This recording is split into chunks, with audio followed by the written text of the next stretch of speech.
नमस्कार साथियों, मैं ए के प्रजापति आप सभी का स्वागत करता हूं हमारे यूट्यूब चैनल स्टडी कर पर। फ्रेंड्स, आप लोग देख रहे हैं आरआरबी टेक्नीशियन ग्रेड 3 के पेपर सॉल्यूशन की सीरीज, जिसमें ये 29 दिसंबर 2024 की थर्ड शिफ्ट का ये पेपर है, जिसका हम पार्ट 1 डिस्कस करेंगे। यहाँ पर 1 से लेकर के 50 क्वेश्चंस। इससे पहले के भी कई सेट्स का सॉल्यूशन हमने अपलोड किया हुआ है, प्लेलिस्ट में जाके उसको भी देख सकते हैं। जितने ज़्यादा नंबर ऑफ क्वेश्चंस की प्रैक्टिस करेंगे, ये आपके आने वाले एग्जामों के लिए बहुत ही हेल्पफुल रहेगा। चलिए शुरू करते हैं आज के क्वेश्चंस। फरवरी 2024 में आयोजित 15वें इंडिया आर्ट्स फेयर के दौरान निम्नलिखित में से किसने पहला MT. Art agency x India art fair artist पुरस्कार जीता? वो जीता है साजिद वाजिद शेख ने, है ना। ये करंट अफेयर के क्वेश्चंस रिपीट नहीं होते हैं जनरली, बहुत ही रेयर है कि कोई रिपीट हो जाए। ठीक है, नेक्स्ट क्वेश्चन। निम्नलिखित में से किसमें जो है तंत्र कोशिकाएं नहीं होती हैं? वो होती है वसा कोशिकाओं में। आप इसको याद रखिए। ठीक है, ब्रेन और स्पाइनल कोड जो होता है, ये पार्ट होता है सेंट्रल नर्वस सिस्टम का, और जो नर्व्स होती हैं वो पेरिफेरल नर्वस सिस्टम का पार्ट होती हैं। ठीक है, तो ये तीनों ही नर्वस सिस्टम का पार्ट हो गई। कौन सी नहीं है? ये है एडिपोसाइट। Next question. एक पुस्तक को 1 न्यूटन के नियत बल से धकेला जाता है। यह बल की दिशा में 1 मीटर विस्थापित होती है। बल द्वारा किया गया कार्य कितना होगा?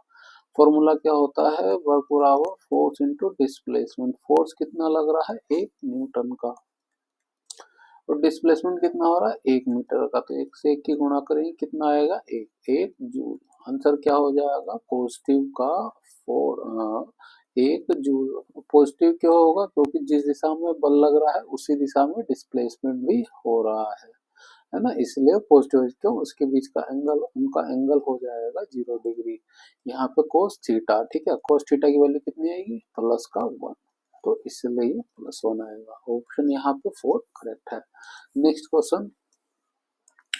निम्नलिखित में से कौन सा अजैव निम्नीकरणीय पदार्थों से निपटान के लिए उपयुक्त उपाय नहीं है? वो है उन्हें खुलेआम फेंकना। अजैव निम्नीकरण जो लंबे समय तक जो है पर्यावरण में बने रहते हैं। Next question. एक वस्तु को अवतल लेंस के f और 2f के बीच में रखा जाता है। निम्नलिखित में से कौन सा विकल्प निर्मित प्रतिबिंब की विशेषता को दर्शाता है ना। देखिए, अवतल लेंस और उत्तल दर्पण। ठीक है, आप दोनों ही कंडीशन को यार, इन दोनों में जो है आभासी प्रतिबिंब बनता है और हमेशा छोटा बनता है। ठीक है, या तो बिल्कुल एकदम पॉइंट साइज का बनेगा या वस्तु से छोटा बनेगा, और वो हमेशा आभासी ही बनता है। और इसके अलावा जो दूसरा केस बचा है वो है अवतल दर्पण। ठीक है, अवतल दर्पण, और क्या हो जाएगा? उत्तल लेंस, है ना। इन दोनों में ही जो है वस्तु का आकार हर प्रतिबिंब का आकार हर तरह का बनता है ना। वास्तविक बनता है, बड़ा भी, छोटा भी, बराबर भी, और आभासी और बड़ा भी बनता है। ठीक है, आप सिर्फ एक ही कंडीशन होती है अवतल लेंस और उत्तल दर्पण में होती है आभासी और छोटा। आप ये याद रखिए। Next question. किसी वस्तु को, किसी बिंब को जो है फोकस दूरी f वाले अवतल दर्पण के सामने रखे जाने पर बिंब के साइज का ही प्रतिबिंब बनता है, तो बिंब दूरी u कितनी होगी? वो कितनी दूरी होगी? देखिए, एक अवतल दर्पण हो गया ना, अवतल दर्पण कहाँ है? फोकस दूरी ये होगी उसकी फोकस दूरी। फोकस दूरी का डबल होता है सेंटर ऑफ रेडियस, या इसे बोल सकते हैं 2f। अगर ये f है तो ये 2f या सेंटर ऑफ रेडियस। अब वो कहा गया है कि जो है वस्तु के साइज का ही प्रतिबिंब बनता है। इसका मतलब है वस्तु जो है उसके 2f पर रखी है, और ये इसी एक कंडीशन में होता है जब प्रतिबिंब और वस्तु का साइज दोनों बराबर बनते हैं। तो जो है पूछा गया बिंब दूरी कहाँ पर है? वो है 2f पर, तो ऑप्शन 1 करेक्ट हो जाएगा 2f के बराबर। Next question. अंग्रेजी वर्णमाला क्रम के आधार पर दी गई श्रृंखला में प्रश्न चिन्ह के स्थान पर निम्नलिखित में से कौन सा विकल्प आना चाहिए। तो पहला पहला नंबर लेते हैं सबका। आई का नंबर होता है 9, एल का होता है 12, ओ का 15, आर का 18। तो अगला क्या आएगा, सब में तीन तीन बढ़ रहा है, 9 3 12, 12 3 15, 15 3 18।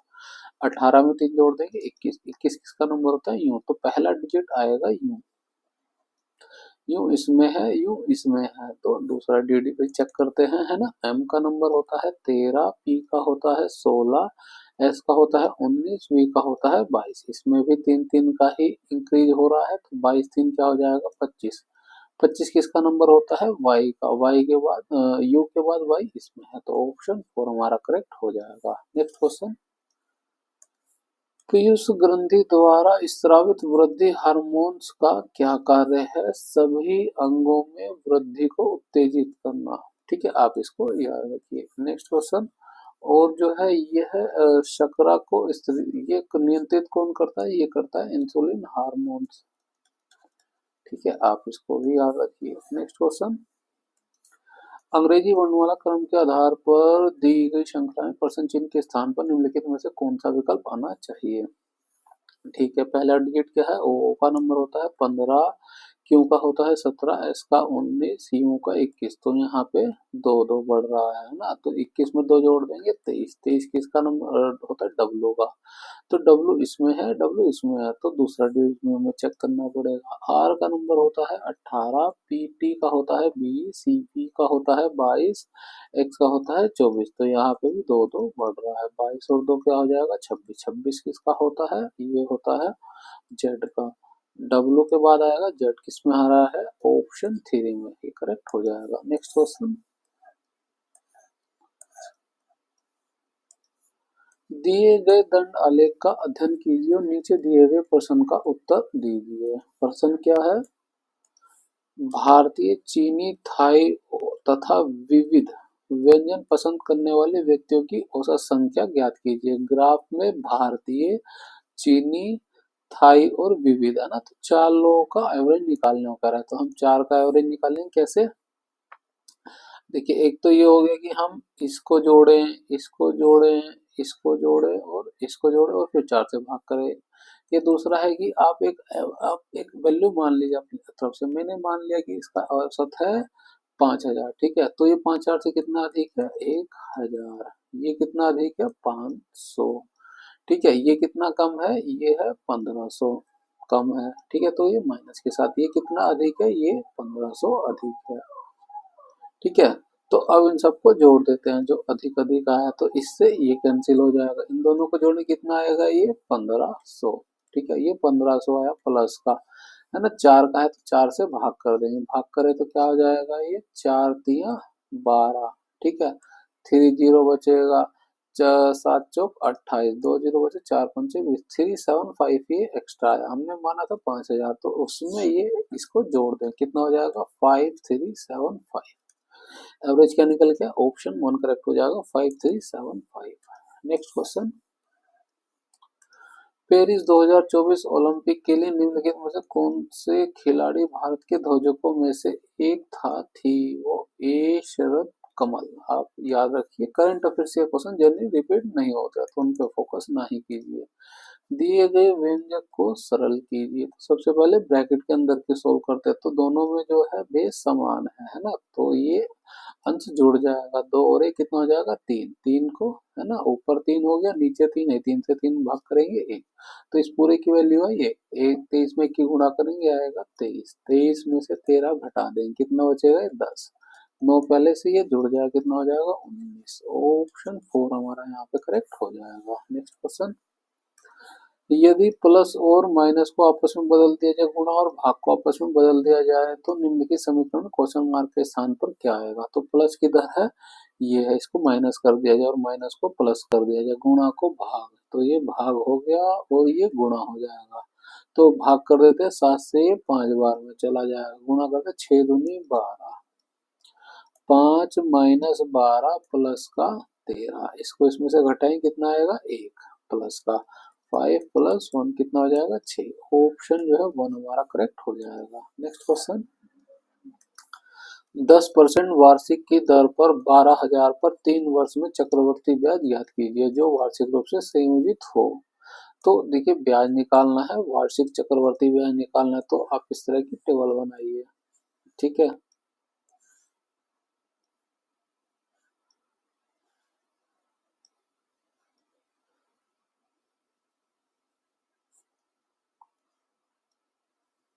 इस तरह से टेबल। ठीक है, ये जो कॉलम होता है ये होता है एसआई का, और ये होता है सीआई माइनस एसआई का, ये बाकी का पोर्शन। इतना पोर्शन सीआई और एसआई का होता है, ये एसआई का, ये पूरे का पूरा जो कॉलम होता है ये सीआई के होते हैं ना, सारे के सारे। ठीक है, अब देखिए क्या होता है, हम एसआई एसआई क्या होता है, हर साल सेम ही होता है, तो 12,000 का 10% निकालें तो क्या हो जाएगा, तो सीधे सीधे निकाल सकते हैं, ये 1200 हो जाएगा, है ना, ये जीरो से जीरो, ये जीरो, कितना बचा 1200, ये हो गया 1200। अब ये एसआई का कॉलम है तो यहाँ पे भी 1200 हो जाएगा, यहाँ पे भी 1200 हो जाएगा। ठीक है, ये फर्स्ट ईयर का होता है। ठीक है, पहले साल का, ये दूसरे साल का, और ये तीसरे साल का होता है, आप इसको याद रखिए। ठीक है, अब अगले साल क्या होगा, देखिए ये 1200 तो मिल रहा है, इस 1200 पे भी 10% का ब्याज मिलेगा, तो कितना हो जाएगा, 1200 का 10% निकालें, ये जीरो से ये जीरो, इस जीरो से ये जीरो, कितना आ जाएगा 120, है ना, और तीसरे साल इस 120 पर भी 10% का ब्याज मिलेगा, तो कितना हो जाएगा ये 12, है ना, इसको यहाँ लिख देते हैं 10%, तो ये दो जीरो से ये दो जीरो चलिए 12 बचेगा। ठीक है, इसमें क्या आएगा, आप इसको जस्ट डबल करके लिख दिए 240, क्यों, पहले साल अगर इस पे इतना मिला है तो अगले साल इन दोनों अमाउंट पे ये ब्याज मिलता है। ठीक है, तो ये कितना हो जाएगा 2400, है ना, 2400 पे 10% का ब्याज, तो आप सीधे सीधे ये जो मिला है इसको बस डबल कर दीजिए, बस ये पूरे का पूरा सीआई हो गया, आप इस सबको जोड़ दीजिए, 12 दूनी 24, 12 36, 360, तो यही हो गया, इसको भी जोड़ दीजिए, 24 और 12 36 हो जाएगा, 360, और ये 12 है, इसको जोड़ दें कितना हो जाएगा 372, 372 36 में जोड़ देंगे, 2 7 6 3 9 हो जाएगा 3972, ऑप्शन वन हमारा यहाँ पे करेक्ट हो जाएगा 3972। आप इसको प्रैक्टिस करेंगे तो बहुत इजीली कर पाएंगे। नेक्स्ट क्वेश्चन, दर्पण के फोकल बिंदु से ध्रुव तक की दूरी को क्या कहा जाता है। अब ये एक अवतल दर्पण बनाते हैं ना, इस अवतल दर्पण का जो सेंटर पॉइंट होता है उसे बोला जाता है ध्रुव। ठीक है, और इस अवतल दर्पण ये एक वक्र से सर्कल से ही निकलता है ना, तो इसका एक सेंटर पॉइंट होगा, और इन दोनों के बीच में ही होता है फोकस। ठीक है, ठीक है, इस फोकस और ध्रुव के बीच की दूरी को पूछा गया जिसे बोला जाता है फोकल लेंथ, है ना, फोकल लंबाई, आप इसको याद रखिए। ठीक है, ध्रुव क्या होता है मैंने बता दिया, ये जो हमारा रिफ्लेक्टिंग सरफेस होता है उस सरफेस का सेंटर पॉइंट ध्रुव कहलाता है। ठीक है, इस रिफ्लेक्टिंग सरफेस का जो डाया निकलता है ना, इस डाया को बोला जाता है अपेचर। ठीक है, आप इसको याद रखिए, मोबाइल वगैरह में जो कैमरे को बताया जाता है ना कि इसका अपेचर इतना है, वो यही चीज होती है। ठीक है, अपेचर, और सेंटर ऑफ कर्वेचर है ना, वक्रता केंद्र, ये पॉइंट हो जाता है उसका वक्रता केंद्र। ठीक है, radius of curvature, centre point से इसकी दूरी जो होती है वो रेडियस ऑफ कर्वेचर कहलाती है। ठीक है, आप इसको याद रखिए। यहाँ पे जो है देखिए ध्रुव है ना, ध्रुव ये हो गया पॉइंट, और फोकल दूरी, फोकल बिंदु ये, तो इसके इसके बीच की दूरी को क्या बोला जाता है, फोकल लेंथ, आप याद रखिए। ठीक है, नेक्स्ट क्वेश्चन, निम्नलिखित में से कौन सी अंतःस्रावी ग्रंथि वृद्धि हार्मोन स्रावित करती है, वो होती है पीयूष ग्रंथि। अभी थोड़ी देर पहले भी क्वेश्चन आया था ऐसे। नेक्स्ट क्वेश्चन, जब x बराबर 9, y बराबर 3, z बराबर 8 हो तो x की पावर 1/2 गुणा y की पावर -1, z की पावर 2/3 का मान क्या होगा। ठीक है, x की वैल्यू है 9, तो 9 की पावर है 1/2 गुणा y y है 3, इसकी पावर है -1, है ना, z क्या है 8, 8 की पावर है 2/3। ठीक है, ये 9 है तो हम इसको क्या लिख सकते हैं, 3 का स्क्वायर और घात से गुणा हो जाएगा, 1/2 हो जाएगा, ये माइनस का 1 है तो इसे प्लस में लिखे तो 1/3 हो जाएगा। ठीक है, 8 को क्या लिख सकते हैं, 2 की पावर 3, तो यहाँ पावर है गुणा हो जाएगी, 2/3 हो जाएगा। इसको सोल्व कर लेंगे, इस 2 से ये 2 चला जाएगा, इस 3 से ये 3 चला जाएगा, तो ये क्या बचेगा, 3, 3 की पावर 1 बचेगी, है ना, ये 1/3 है, तो इससे तो ये कैंसिल हो जाएगा गुणा, ठीक है। ये 1 कैंसिल हो गया और क्या बचेगी, 2 की पावर बचेगी 2, 2 की पावर 2 कितना हो जाएगा, 4, है ना, इससे तो ये कैंसिल हो गया, 1 बचा, 2 की पावर 2 से 4। ऑप्शन क्या हो जाएगा, ऑप्शन 4 का 4 करेक्ट हो जाएगा हमारा। नेक्स्ट क्वेश्चन, ठीक है, ये कथन दिया गया है जिसकी कार्यवाहियों का हमें देखना है कि कौन सी कार्यवाही उचित होंगी। कथन क्या है, विद्यालय एक्स को प्रत्येक सुबह 8 से 9 बजे के बीच कारों की अवैध पार्किंग के कारण विद्यालय के गेट के बाहर होने वाले यातायात अवरोध के संबंध में मिली अनेक शिकायतों पर पुलिस आयुक्त को नोटिस मिला है। तो कार्यवाही क्या होनी चाहिए, विद्यालय एक्स को विद्यालय गेट के बाहर अवैध पार्किंग की निगरानी करने और इससे होने वाली किसी भी अवरोध को दूर करने के लिए सुरक्षा कर्मियों को तैनात करना चाहिए, एक सही कार्रवाई हो जाएगी। तो ये एक आंसर सही है। दूसरा चेक करें, विद्यालय एक्स को माता पिताओं पर अपने बच्चों को कार से विद्यालय छोड़ने पर प्रतिबंध लगाना चाहिए। नहीं, ये तो कार्रवाई उचित नहीं है, जिसके पास जो साधन है उसी से आएगा ना, तो ये तो गलत हो जाएगा। कार्रवाई केवल एक ही उचित है, तो आंसर क्या हो जाएगा, ऑप्शन 1, केवल एक का अनुसरण किया जाना चाहिए। नेक्स्ट क्वेश्चन, यदि पृथ्वी पर कोई वायुमंडल नहीं होता है तो आकाश का रंग कैसा होता है, वो होता है काला दिखाई देगा, ठीक है, आप इसको याद रखिए। नेक्स्ट क्वेश्चन, बेकिंग पाउडर बनाने के लिए बेकिंग सोडा में निम्नलिखित में से कौन सा खाद्य अम्ल मिलाया जाता है, कई बार पूछा गया है, वो होता है टार्टिक अम्ल मिलाने में बेकिंग पाउडर बनता है, आप इसको याद रखिए। नेक्स्ट क्वेश्चन, 7 बक्से जो हैं ABEFLM और P एक दूसरे के ऊपर रखे गए हैं, 7 बक्सों के लिए बना ले, 1 2 3 4 5 6 7, ठीक है, लेकिन जरूरी नहीं है इसी क्रम में रखें, केवल ए को जो है ई के ऊपर रखा गया है, केवल ए को रखा गया है ई के ऊपर, है ना, केवल आ जाए तो केवल वाला, ठीक है। आगे ई और बी के बीच एफ को रखा गया, ई है ई और एफ इधर रख ले तो उसके बीच में कौन हो जाएगा, अच्छा, ई और बी के बीच में एफ को रखा गया, तो ये हो कंडीशन हो गई, है ना। फिर क्या कह रहा है, एम के नीचे केवल पी को रखा गया है, तो एम के नीचे केवल पी को रखा गया, ये कंडीशन हो गई।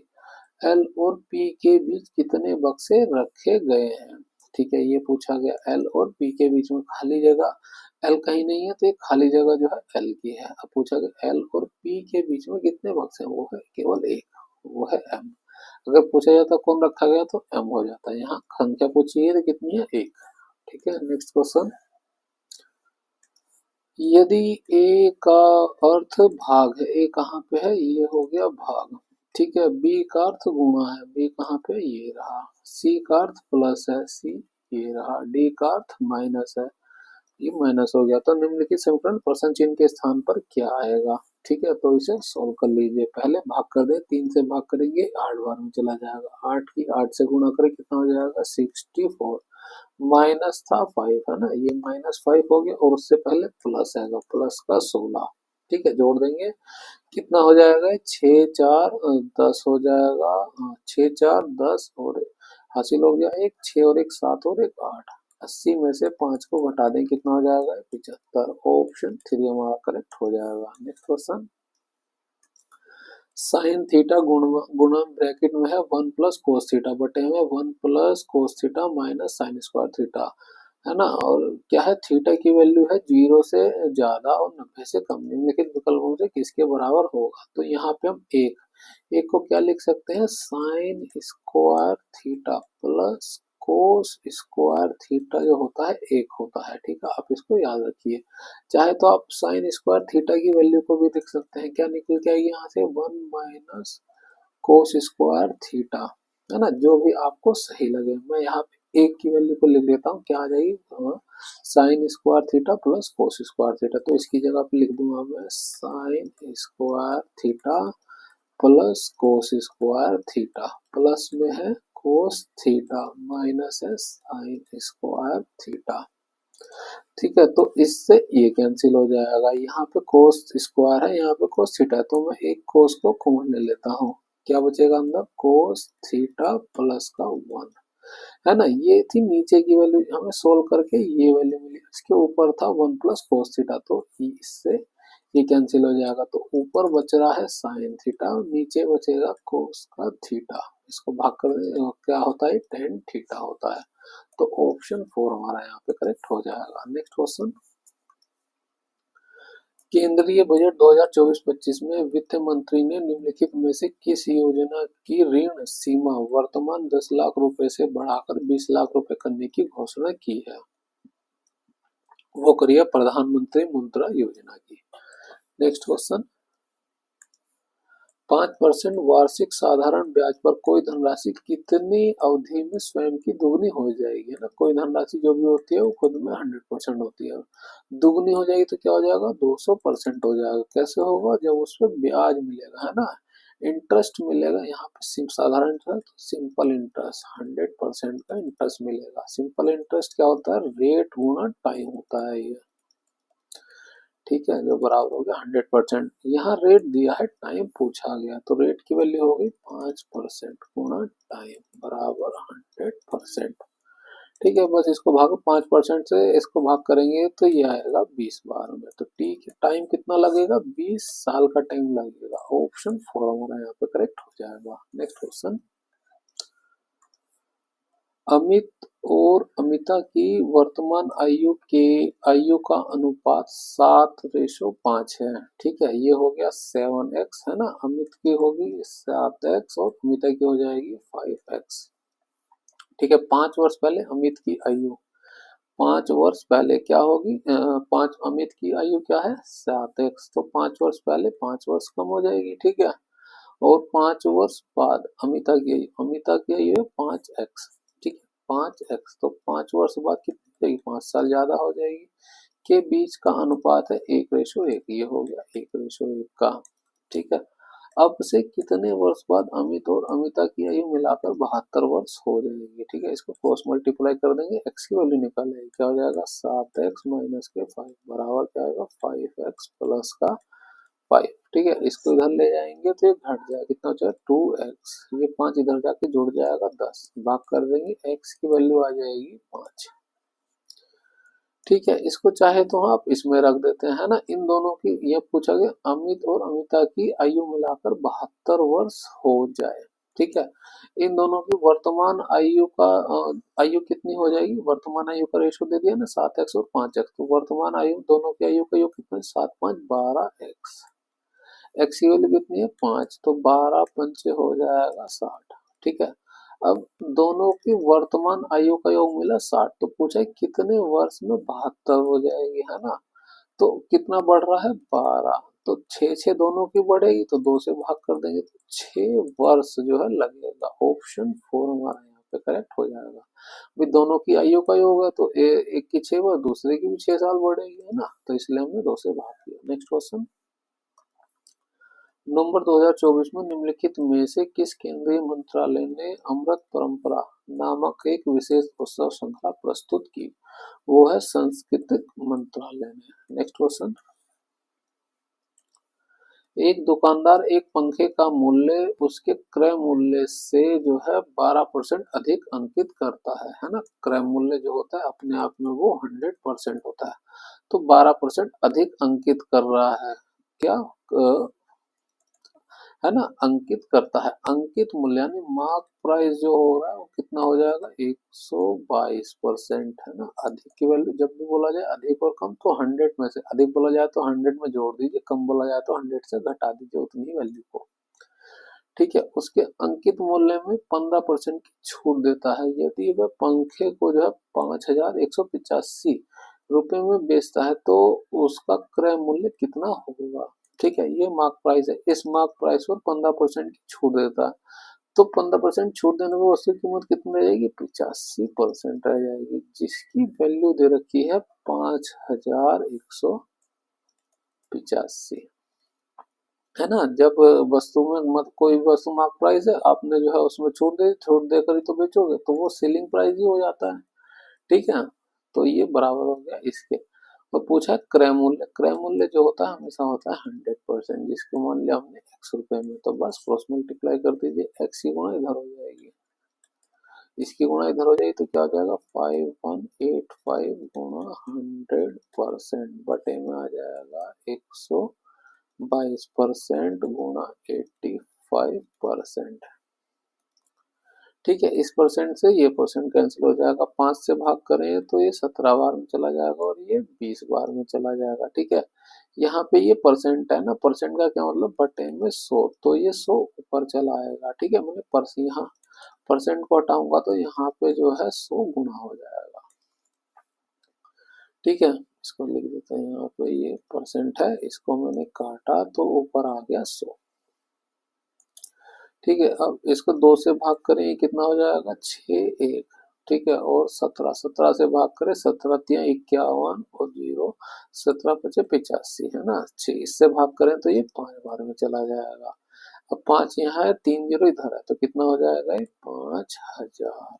ऑप्शन 4 हमारा यहाँ पे करेक्ट हो जाएगा। नेक्स्ट क्वेश्चन,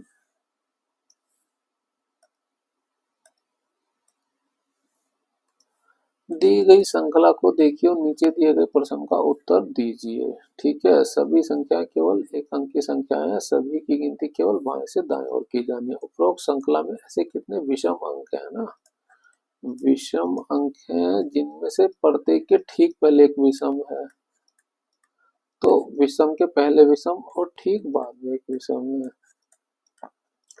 तो हमें 3 विषम एक साथ ढूंढने हैं। ऐसे कितने हो रहे हैं, तो ये विषम हो गए, यहाँ पे सम आ गया, ये नहीं हो सकता, तो विषम विषम यहाँ पे सम आ गया, ये नहीं हो सकता। ठीक है, विषम विषम विषम एक, ये पॉसिबिलिटी हो गई। यहाँ पे देखें विषम विषम विषम एक, ये हो जाएगा। फिर यहाँ देखें विषम विषम के बाद ये सम आ रहा है, यहाँ नहीं हो सकता। सम हो गया, विषम विषम सम आ गया, विषम विषम सम आ गया, फिर से विषम विषम सम आ गया, विषम सम आ गया, फिर से है ना। यहाँ पे देखें विषम, ये सम आ गया, विषम विषम विषम, यहाँ पे मिला एक, ये मिला हमें और एक ये मिला था। ठीक है, तो ये 3 मिले इस तरह के, तो ऑप्शन 2 हमारा करेक्ट हो जाएगा। नेक्स्ट क्वेश्चन, एम द्रव्यमान वाली और एक समान वेग v से गतिमान वस्तु की गतिज ऊर्जा E ज्ञात कीजिए। उसका फॉर्मूला क्या होता है, हाफ एम वी स्क्वायर। स्थितिज ऊर्जा फोर्स से जाता है तो उसका फॉर्मूला होता है यूनिट फोर्स जाती है तो क्या होती है ऊर्जा की यूनिट जूल। आप इसको याद रखिए। नेक्स्ट क्वेश्चन,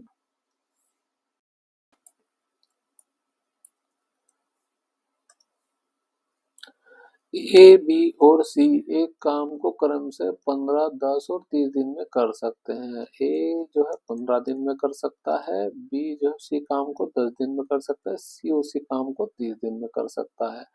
ठीक है, तो यहाँ से हम टोटल वर्क या कहें एलसीएम ले तो क्या आएगा, एलसीएम आएगा 30 है ना। ये 30 जो है यही टोटल वर्क है ना। 15 से भाग करें ये 2 बार में चला जाएगा, 10 से ये 3 बार में चला जाएगा, 30 से 1 बार में चला जाएगा। ये निकल के इनकी एफिशिएंसी है।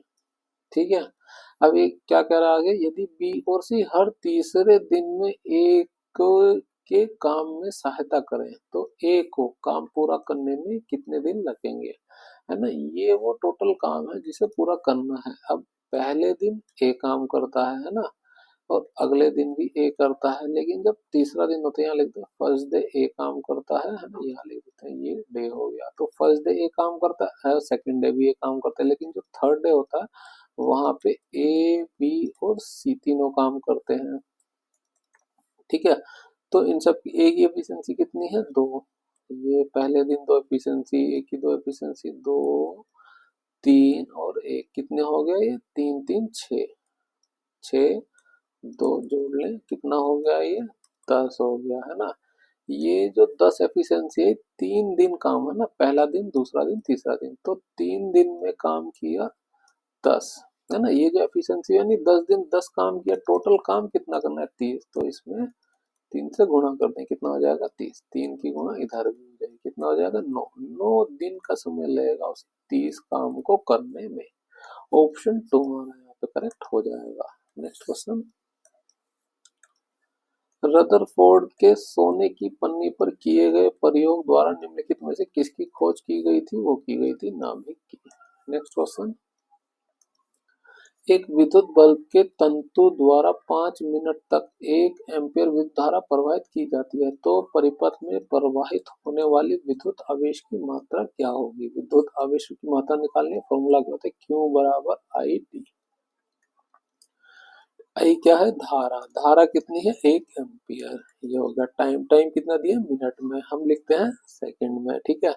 तो 5 मिनट, मिनट को सेकंड में करेंगे, 1 मिनट में 60 सेकंड, गुणा कर देंगे इनकी, तो क्या हो जाएगा? 6 पंचे 30, 30 ये हो गया, 0 ये है, कितना हो जाएगा? 300।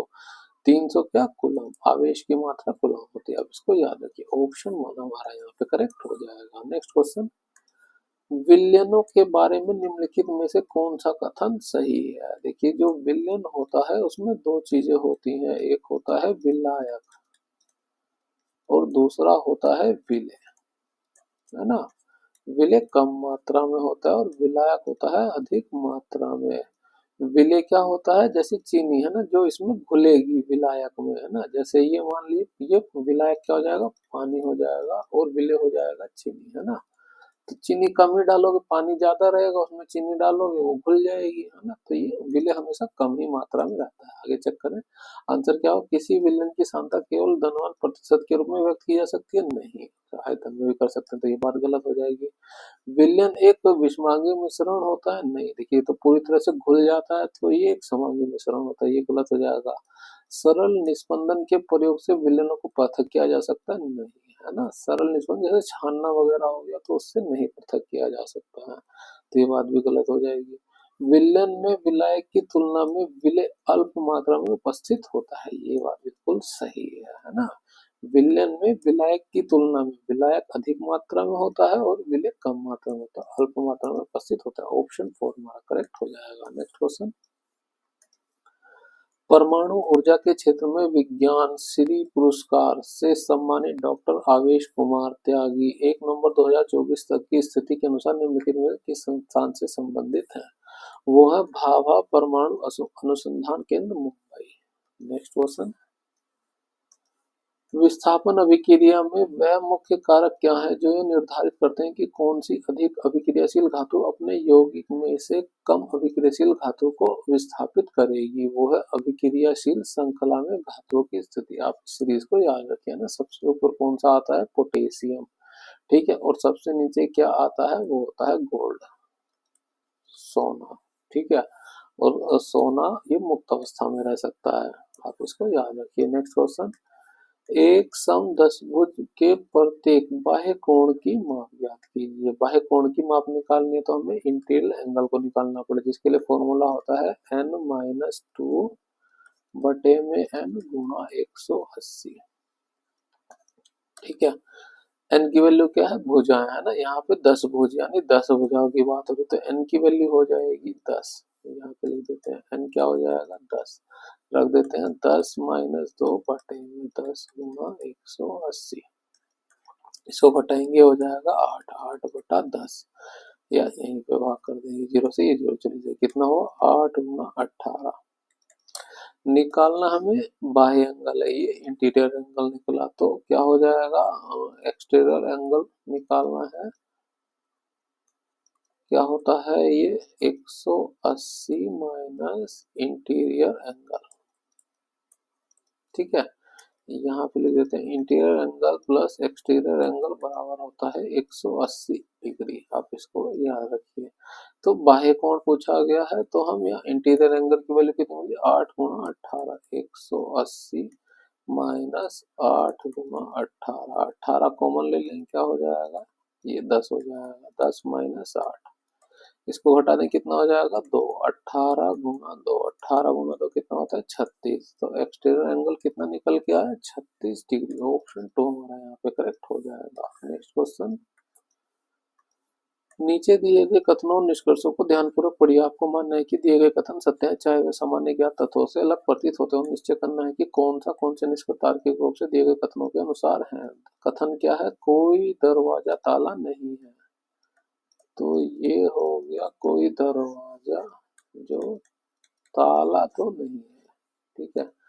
इनके इनके बीच का कोई रिलेशन नहीं है, ठीक है। कोई ताला चाबी नहीं है, ताला हो गया, ये हो गई चाबी, तो कोई ताला जो है चाबी नहीं है, ये कह दिया गया। निष्कर्ष क्या निकल रहा है यहाँ पे, कोई दरवाजा चाबी नहीं है, दरवाजा ये रहा, चाबी ये रही। तो इसका इसके साथ रिलेशन नहीं दिया, इसका इसके साथ नहीं दिया, हो सकता है इसका इसके साथ रिलेशन हो, तो इसके बारे में पूरी तरह से श्योर नहीं है, क्योंकि इसका डायरेक्टली इसके साथ कोई रिलेशन नहीं दिया गया है ना।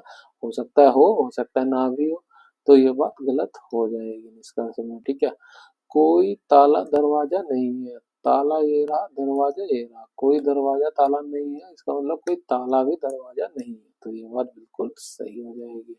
निष्कर्ष केवल हमारा सेकंड ही सही है। आंसर चेक करें, ऑप्शन 4 केवल निष्कर्ष दो कथन के अनुसार है।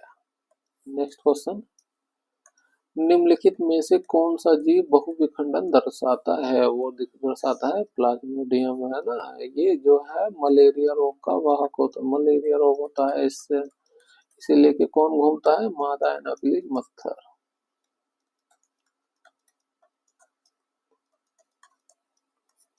है ना। इसकी वजह से मलेरिया रोग होता है, ये उसका वाहक होता है। ठीक है, यीस्ट हाइड्रा ये बडिंग होता है ना, बडिंग।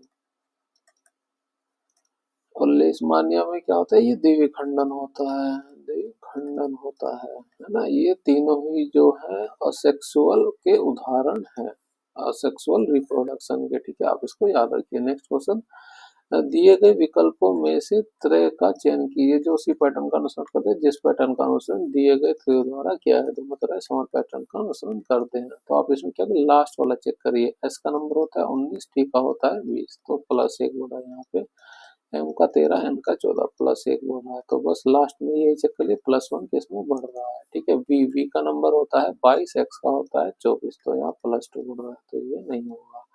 डब्लू का नंबर होता है 23, वाई का होता है 25, तो यहाँ पे प्लस टू बढ़ रहा है, तो ये भी नहीं होगा। टी का नंबर होता है 20, वी का होता है 22, यहाँ पे प्लस टू बढ़ रहा है, तो ये भी नहीं होगा। तो चौथा चाहे तो नाम निकाले, ऑप्शन 4 हमारा करेक्ट हो जाएगा। देख लेते हैं, पी का नंबर होता है 16, क्यू का होता है 17, प्लस एक बढ़ रहा है, तो ये हमारा आंसर है। नेक्स्ट क्वेश्चन, आहार नाल के भीतर ऊर्जा स्थानांतरण का एक पैटर्न होता है, वो होता है एक दिशा, है ना। वही खाएंगे खाएंगे वो पेट में जाएगा, वो डाइजेस्ट होगा, तो वो एक डायरेक्शन होता है। वो कभी ऐसा नहीं होता है कि आपको हाथ से वापस पेट में आ गया और पेट से वापस वो मुंह में आ गया, है ना। कभी कभी जब तबीयत खराब होती है जो उल्टी हो जाती है, वो एक रेयर केसेस होता है। सामान्य केस में होता क्या है कि जो फूड एक ही डायरेक्शन में खाएंगे तो पेट में जाएगा, फिर से डाइजेस्ट होगा और फिर वो निकल भी जाएगा। तो ऑप्शन यहाँ पे वो करेक्ट होगा, एक दिशीय यूनि डायरेक्शनल होता है ये। ठीक है, किसी भी अभाज्य संख्या के गुणनखंडों की संख्या कितनी होती है, वो होती है 2, आप इसको याद रखिए। अभाज्य संख्या कौन सी होती है, 2, 3, 5, 7, ये सब अभाज्य संख्या। तो इसमें क्या होगा, 2 गुणा 1 होगा, ये भी 3 गुणा 1 होगा, 5 गुणा 1 होगा, है ना, और 7 गुणा 1 होगा, यानी एक तो सबके साथ हो गए। तो गुणनखंडों की संख्या क्या होगी, 2 तो होती ही होती है। तो ऑप्शन 3 हमारा यहाँ पे करेक्ट है। नेक्स्ट क्वेश्चन,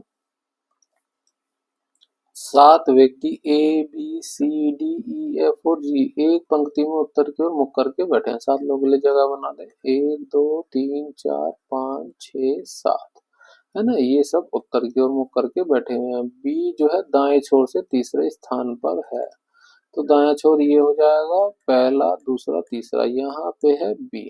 ठीक है, डी के बाईं ओर केवल एक व्यक्ति बैठा हुआ है, तो डी को हम इधर रखे हैं, तो डी के बाईं ओर तभी केवल एक व्यक्ति होगा। ठीक है, एफ जो है बी के दाईं ओर, ठीक है, एफ जो है बी के दाईं ओर एफ बैठा हुआ है दाईं ओर, लेकिन जी के बाईं ओर बैठा हुआ है, जी के बाईं ओर बैठा हुआ है। ठीक है, अब एफ के दाईं ओर, बी की हमें जगह पता है, बी के दाएं एफ हो गया और फिर यहाँ पे जी हो जाएगा। ठीक है, ई सी डी का निकटतम पड़ोसी है, इसका मतलब डी यहाँ पे है ही, निकटतम पड़ोसी है, तो सी इधर हो जाएगा और ई इधर होगा, है ना। तीनों को एक साथ बैठाना, इधर तो एक ही जगह खाली थी, इधर 3 जगह खाली थी, तो निकटतम पड़ोसी हो गया डी। जो ई जो है, ई सी और डी का निकटतम पड़ोसी हो गया, यानी कि जब भी ऐसी कंडीशन है तो वो हमेशा बीच में ही होता है ना, जब दो लोगों के बीच में निकटतम पड़ोसी बोला जाए। ठीक है। ए और जी के बीच कितने व्यक्ति बैठे हुए हैं? ए कहाँ पे है? ये खाली जगह, ये कहीं नहीं है तो खाली जगह ये एक ही है। ए और जी के बीच कितने लोग हैं? एक, दो, तीन, चार, पांच। तो आंसर क्या हो जाएगा? ऑप्शन वन का पांच करेक्ट हो जाएगा। नेक्स्ट क्वेश्चन, कॉपर को वायु की उपस्थिति में गर्म करने पर निम्नलिखित में से किसका निर्माण होता है? वो होता है काले रंग का कॉपर ऑक्साइड। आप इसको याद रखिए। नेक्स्ट क्वेश्चन, अंग्रेजी वर्णमाला क्रम के आधार पर निम्नलिखित चार अक्षर समूहों में से तीन एक निश्चित प्रकार समान है और इस प्रकार एक समूह बनाते हैं। निम्नलिखित में से कौन सा युग्म उस समूह से संबंधित नहीं है? ये हमें ढूंढना है। तो क्यों क्यों होता है 17, एम होता है 13। ठीक है। इसकी डिफरेंस कितना है? माइनस के 4 का। पी कितना होता है? 16, आर होता है 18। ठीक है। यहाँ पे क्या हो रहा है? प्लस का 2 हो रहा है। यहाँ देखें, एन का नंबर होता है 14, जे का होता है 10, तो यहाँ -4 हो रहा है। एम का नंबर होता है 13, पी का होता है 16, तो यहाँ पे हो रहा है प्लस का 3। यहाँ देखें, जे का नंबर होता है 10, एफ का नंबर होता है 6, माइनस का 4 हो रहा है। आई का नंबर होता है 9, एल का होता है 12, यहाँ पे +3 का हो रहा है। चौथा चेक करने की जरूरत नहीं, क्योंकि तीन एक समान पैटर्न बनाते हैं, तो हमें मिल गया। तो देखिए +3 यानी इसमें भी +3 ही हो रहा होगा। यहाँ +2 हो रहा है, ये अलग हो जाएगा। तो आंसर क्या हो जाएगा असंगत वाला? हो, ये ऑप्शन 1। नेक्स्ट क्वेश्चन, किसी वस्तु की प्रारंभिक स्थिति से अंतिम स्थिति तक मापी गई न्यूनतम दूरी कहा गया, तो वो क्या हो जाएगा? विस्थापन। आप इसको याद रखिए। नेक्स्ट क्वेश्चन, यदि ए की आय बी की आय से 60% कम है, ए की आय जो है बी की आय से, है ना, बी, ए की जो आय है वो बी की आय का 40% कम है। तो जब कम कहा जाए, है ना, तो यानी कि बी की जो आय हो गई वो हो गई 100%। कम है 40%, तो इसमें 100 में से 40 कम कर दे, कितना हो जाएगा? 60% हो जाएगा। तो पूछा गया है कि ए की आय बी की आय का कितना प्रतिशत है? ए की आय बी की आय का कितना परसेंट है? ये हो गई सीधे सीधे दिख रहा है 60%। तो ऑप्शन 1 हमारा करेक्ट हो जाएगा।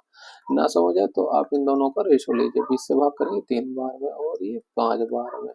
पूछा गया ए की आय का रेशो मिला 3, बी की आय का ना, जिस बी की आय बटे में आ जाएगा ना, इसका 100% निकाल लीजिए। 5 से भाग करेंगे 20 बार में, 20 3 60। ठीक है। तो कितना हो जाएगा? 60% बी की आएगा। नेक्स्ट क्वेश्चन, पेरिस ओलंपिक 2024 में टीम इंडिया के लिए किस कंपनी समूह को प्रमुख प्रायोजक नामित किया गया है? वो किया गया है अडानी को। नेक्स्ट क्वेश्चन, ए और बी किसी कार्य को 2 दिन में पूरा कर सकते हैं। ए और बी किसी कार्य को 2 दिन में पूरा कर सकते हैं। ठीक है। ए अकेले उसी कार्य को 4 दिन में कर सकता है, तो ए अकेले उस कार्य को 4 दिन में कर सकता है। यहाँ से हम एलसीएम ले, एलसीएम क्या आएगा? 4। ये जो 4 है यही टोटल वर्क है। 2 से भाग करेंगे 2 बार में चला जाए, 4 से भाग करेंगे 1 बार में, तो ये आई एफिशिएंसी। ए की एफिशिएंसी है 1, है ना, दोनों की एफिशिएंसी है, तो यानी बी की एफिशिएंसी भी हो गई 1। अब पूछा क्या गया? तो बी अकेले उसी कार्य का 19 गुना, कार्य क्या है? ये है, इसका 19 गुना कर देंगे, हो गया 19 गुना। कितने दिन में कर सकता है? ठीक है। बी का पूछा गया, तो बी की एफिशिएंसी है 1, 1 से भाग कर देंगे, 1 से भाग करेंगे वही आएगा, तो 19 की 4 से गुणा कर देंगे, 19 दूना 38, 38 दूनी 76, 76 दिन लगेगा। ऑप्शन 3 हमारा करेक्ट हो जाएगा। नेक्स्ट क्वेश्चन, परिस्थिति तंत्र में निम्नलिखित में से कौन से कथन सही हैं? है ना, यूवी जो है विकिरण जीवों के लिए हानिकारक नहीं है, ये गलत हो जाएगा, है ना। यूवी विकिरण जो है जीवों के लिए हानिकारक होता है, तो ये बात तो गलत हो गई।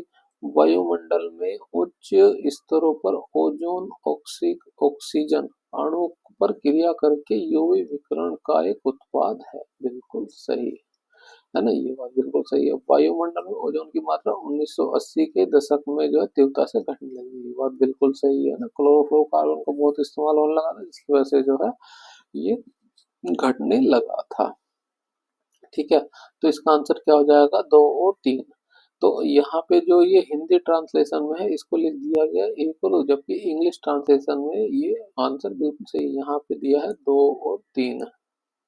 है ना, जबकि हिंदी आंसर में ये कैलकुलेशन ये गलत दे दिया गया है। तो इसका सही आंसर है 2 और 3, जो हमारा ये, तो इस हिसाब से हमारा ऑप्शन 3 करेक्ट हो जाएगा अगर ये 2 और 3 हो। आप इंग्लिश ट्रांसलेशन को देखेंगे तो वो बिल्कुल सही है। ठीक है, ठीक है फ्रेंड्स, यहाँ पर हमारा पार्ट 1 कंप्लीट होता है, जिसमें हमने 1 से लेकर के 50 क्वेश्चन डिस्कस किया। अगर आपको हमारी वीडियो अच्छी लगी है तो लाइक जरूर करें, शेयर करें और सब्सक्राइब करें हमारे चैनल को। इस तरह की वीडियो के लिए मिलते हैं आपसे अगली वीडियो में। इस वीडियो की पीडीएफ के लिए आप हमारे टेलीग्राम चैनल को भी ज्वाइन कर सकते हैं। Thank you.